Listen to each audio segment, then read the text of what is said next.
एक ऐसे सिंगर जिन्होंने एक छोटे से गांव से होते हुए भी आज लोगों के बीच एक अलग ही पहचान बनाई है। और इतना ही नहीं, इंडिया में रैप सॉन्ग्स का चलन भी इन्हीं की वजह से आया। जी हाँ दोस्तों, हम बात कर रहे हैं हृदेश सिंह बोले तो यो-यो हनी सिंह की।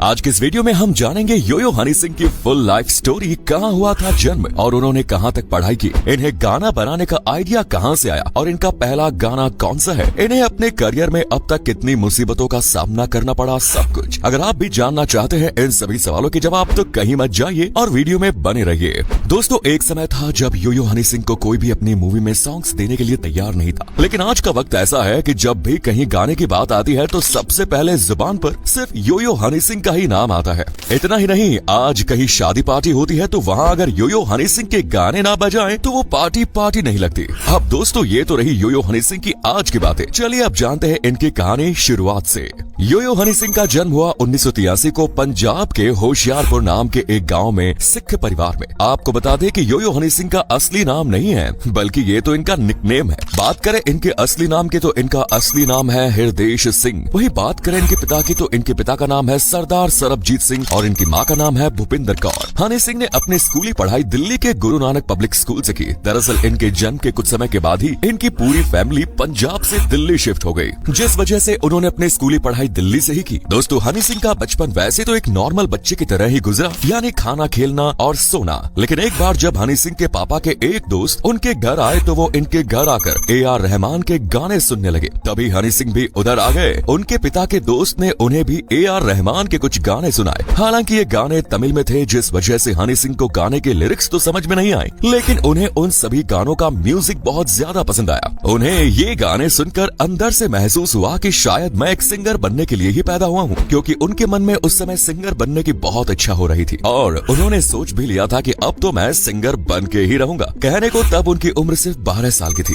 अपनी इसी सोच के साथ हनी सिंह ने कुछ इंस्ट्रूमेंट्स बजाना भी सीखा और गाना भी शुरू कर दिया। उन्होंने शुरुआत में अपने स्कूल में और आसपास होने वाले भजन कीर्तन में बहुत से गाने गाए। फिर जैसे जैसे हनी सिंह की उम्र बढ़ती गई वैसे वैसे सिंगिंग के लिए उनका प्यार बढ़ता गया। बताया जाता है कि हनी सिंह ने इस समय तक कोई भी म्यूजिक क्लास नहीं लगाई थी। उन्होंने जो कुछ भी सीखा था खुद के दम पर सीखा और खुद से ही सीखा। अब उनकी स्कूली पढ़ाई पूरी होने के बाद वो अपनी म्यूजिक की पढ़ाई करने के लिए लंदन चले गए और वहाँ के ट्रिनिटी कॉलेज ऑफ लंदन से म्यूजिक में अपनी ग्रेजुएशन पूरी की। यहाँ से इन्होंने गाने की उन हर बारीकियों को समझा जिनसे इन्हें आगे बढ़ने में मदद मिल सके और लंदन जाकर ही इन्होंने अपना नाम यो-यो हनी सिंह रखा। दोस्तों, इनके नाम का मतलब है आपका अपना हनी सिंह। अब लंदन से वापस आने के बाद वो म्यूजिक लाइन में अपने कदम जमाने के लिए पूरी तरह से तैयार थे, जिसके चलते उन्होंने कई लोगों के लिए गाने लिखे। साथ ही उन्होंने कई गानों में डायरेक्टर का काम भी किया। हनी सिंह ने अपने शुरुआती सॉन्ग्स अल्कोहल के खिलाफ और सभी लोगों को जागरूक करने वाले बनाए, लेकिन लोगों ने इनके सॉन्ग्स पर कोई रिस्पांस नहीं दिया। और अब हनी सिंह बताते हैं कि मैं ऐसे गाने बनाता था कि जिनसे लोग जागरूक हो, लेकिन उन्हें कोई पसंद नहीं करता था।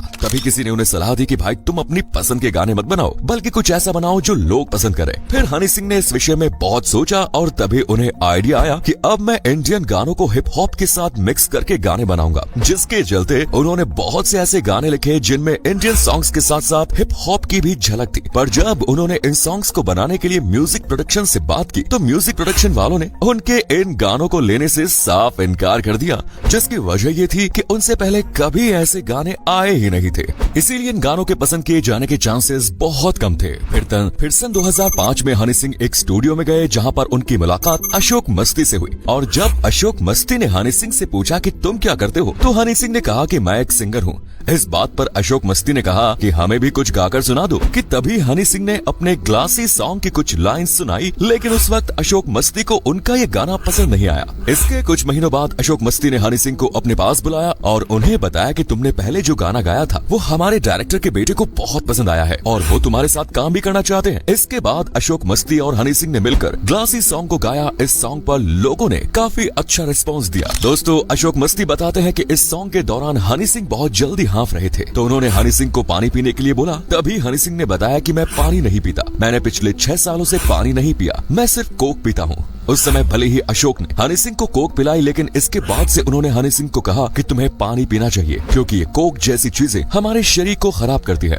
और अशोक की बात मानते हुए ही हनी सिंह ने पानी पीना भी शुरू कर दिया। इसके बाद हनी सिंह ने कई एल्बम्स लॉन्च किए, जिनमें rebirth, the next level, lockup और द बिगनिंग जैसी कई एल्बम्स शामिल रही। हनी सिंह के इन सभी एल्बम्स के बाद बहुत से लोग उन्हें पहचानने तो लगे, लेकिन उन्हें अभी भी वो पहचान नहीं मिली जिसके वो असली हकदार थे। इसीलिए उन्होंने अपने ऊपर और अच्छे से काम करना शुरू कर दिया। फिर सन 2011 में उन्होंने द इंटरनेशनल विलेजर्स नाम की अपनी एक एल्बम निकाली। इस एल्बम का सबसे पहला गाना ब्राउन रैंक था, जो कि उस समय का सबसे महंगा गाना था। ब्राउन रैंक सॉन्ग पूरी तरह से सुपर डुपर हिट रहा। इसके बाद भी इस एल्बम के सभी सॉन्ग्स जैसे कि अंग्रेजी बीट, डॉप शॉप, गबरू, ये सभी सुपर हिट रहे।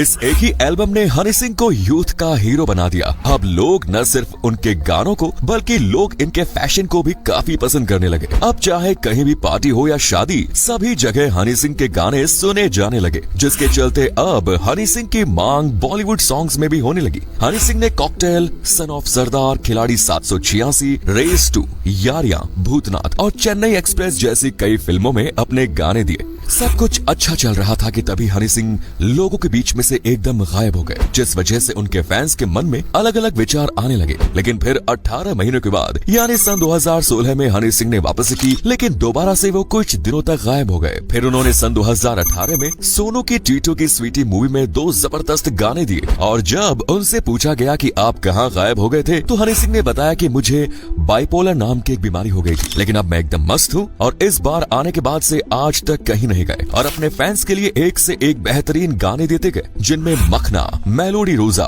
गतिविधि जैसे कई गाने शामिल हैं। इसके अलावा ये बहुत से फिल्मों में काम भी कर चुके हैं, जिनमें मिर्जा, द एक्सपोज और जोरावर जैसी फिल्में शामिल हैं। दोस्तों, अभी भी इनके बहुत से सॉन्ग्स आने वाले हैं। अगर आप भी हनी सिंह के फैन हैं, तो इनके न्यू गानों को जरूर सुनिएगा।